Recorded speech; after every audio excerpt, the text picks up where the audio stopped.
Welcome back to my YouTube channel. For those joining for the first time, I'm Dr. Nkendong, a psychiatric mental health nurse practitioner. My mission is to break the stigma surrounding mental health. If this resonates with you, I encourage you to subscribe for more evidence-based discussions in the realm of mental health. Today, I will delve into a comprehensive exploration of interventional psychiatry. There are individuals for whom traditional psychiatric treatments may not always be effective. It is for them that interventional approaches can become pivotal. Before I go any further, I would like to say this information is intended for educational purposes only and is not a substitute for professional medical advice. Always consult your healthcare provider before making any medication or lifestyle changes. Interventional psychiatry has emerged at the forefront of modern psychiatric care, offering hope to individuals who may not respond to traditional therapeutic modalities. These interventions utilize advanced technologies and methodologies to modulate brain activity directly, addressing the underlying neurobiological mechanisms of psychiatric disorders. In this video, I will delve deeply into three predominant interventional approaches such as electroconvulsive therapy, transcranial magnetic stimulation, and ketamine IV and Spravato esketamine nasal spray. These interventional treatment approaches are mostly used for treatment-resistant depression and bipolar disorder. Now let's start with electroconvulsive therapy. Electroconvulsive therapy, more commonly known as ECT, is akin to resetting the brain's electrical circuits. This procedure involves passing a controlled electric current through the brain, inducing a brief and controlled seizure. It's crucial to understand that during ECT, patients are under general anesthesia, ensuring they experience no pain or discomfort.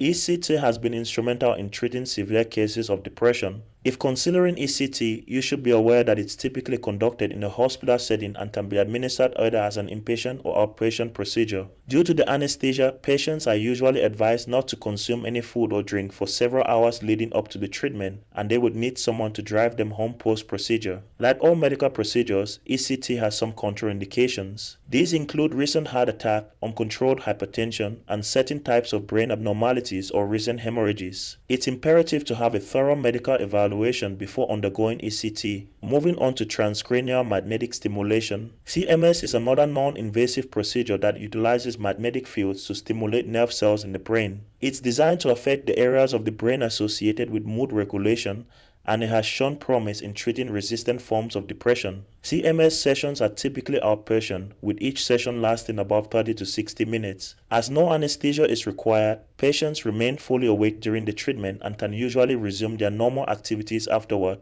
TMS may not be suitable for everyone. Those with metal implants inside or near the head, such as cochlear implants or stents, and individuals with a history of seizures or stroke may be advised against this procedure. Another recently FDA-approved interventional approach for treatment-resistant depression is intravenous ketamine and Spravato nasal spray. Ketamine, historically utilized as an anesthetic, has found its place in psychiatry for its rapid-acting antidepressant effects. Esketamine is derived from ketamine and delivered as a nasal spray, specifically designed for treatment-resistant depression. Ketamine and Spravato function by blocking the NMDA receptor, leading to an increase in glutamate, which in turn fosters synaptic plasticity and connectivity in the brain, aiding rapid antidepressive effects. This is distinct from the mechanisms of ECT, which induces a controlled seizure to reset neural pathways, and TMS, which modulates neuronal activity using magnetic fields. Ketamine is further different from deep brain stimulation, which directly stimulates brain regions using implanted electrodes. All these methods, though different in application, aim to modulate neural activity to alleviate depressive symptoms. For intravenous ketamine and Spravato nasal spray, potential contraindications include a history of psychosis, uncontrolled blood pressure, and certain cardiovascular conditions. Furthermore, the nasal spray form, Spravato, might not be recommended for those with nasal or sinus issues, recent nasal trauma, or a history of intranasal substance abuse. Patients taking Spravato esketamine nasal spray need to adhere to specific guidelines. For optimal safety and efficacy, patients should abstain from consuming fluids 30 minutes prior to the procedure and should not eat for at least 2 hours before. Before the administration of ketamine or Spravato, vital signs, including blood pressure, are closely monitored.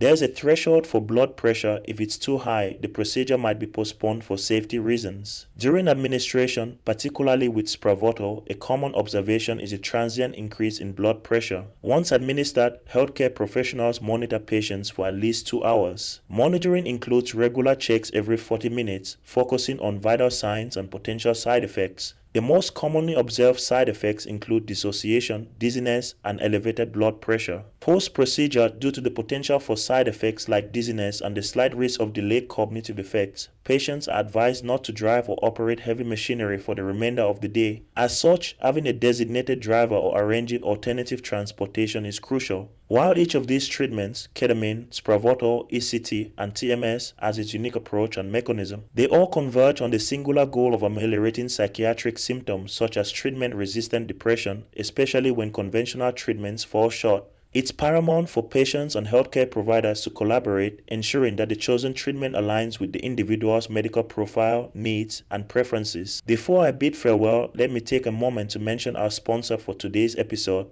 This in-depth presentation is brought to you by Embracing Euthymia, a guide to cultivating mind wellness for patients, caregivers, and providers. If you want to explore this rich field further, the guide is now available at Amazon bookstores. To get your copy, click the link in the description below. If you like this video, subscribe to my channel for more evidence-based content. Until next time, this is Dr. Nkendong, psychiatric mental health nurse practitioner.